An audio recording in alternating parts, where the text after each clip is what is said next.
யார் அந்த நடிகைன்னு சொல்லலை, தேவைப்பட்டால் நான் பின்னாடி சேர்த்துப்பேன், அதை எனக்கு உரிமை கொடுங்கன்னு கூட கேட்டிருக்காங்க. இதை நம்ம யோசிக்கிறது என்னென்னா, யாராக இருந்தாலும் வந்து நம்ம சட்டம் என்ன சொல்லுதுன்னா, ஒரு பெண் இன்னொரு பெண்ணை கல்யாணம் பண்ணிக்கலாம், ஆனால் அந்த முதல் மனைவியை நீங்கள் முறைப்படி டிவோர்ஸ் பண்ணணும் அப்படின்ட்டு தான் சொல்லுது. எக்ஸ்ட்ரா மேரிட்டல் ரிலேஷன்ஷிப்ன்றது வந்து தனி மனிதனாக இருந்தால் அது விஷயம் வேறு, 4 பேருக்கு வழி நடத்தக்கூடிய ஒரு தலைவனாக இருந்தால் அதை பார்க்கப்படுற விஷயம் வேறு. அதுதான் எல்லாரும் சொல்லுவாங்க. அது அந்த விஷயத்தில் வந்து விஜய் கொஞ்சம் கவனமாக இருந்திருக்கணும்.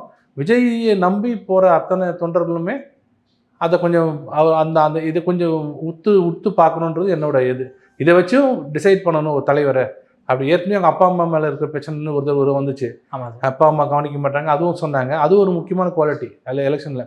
எம்ஜிஆரோட மிகப்பெரிய வெற்றி காரணமே எம்ஜிஆரோட வெற்றி காரணம் அவரோட நடத்தை பப்ளிக் லைஃப்பில். அதை வச்சு தான் அவர் உயர்ந்துருந்தாங்க. நம்ம என்ன வேணாலும் 1000 பேசலாம், பின்னாடி புரளி பேசுறதுலாம் வேறு, அது நிற்காது.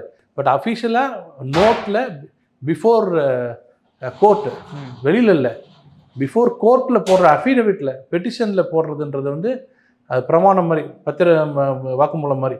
அந்த வாக்குமூலத்திலே சொல்கிற மனைவி சொல்கிற குற்றச்சாட்டை நம்ம எப்படி தள்ளி வைக்க முடியும்?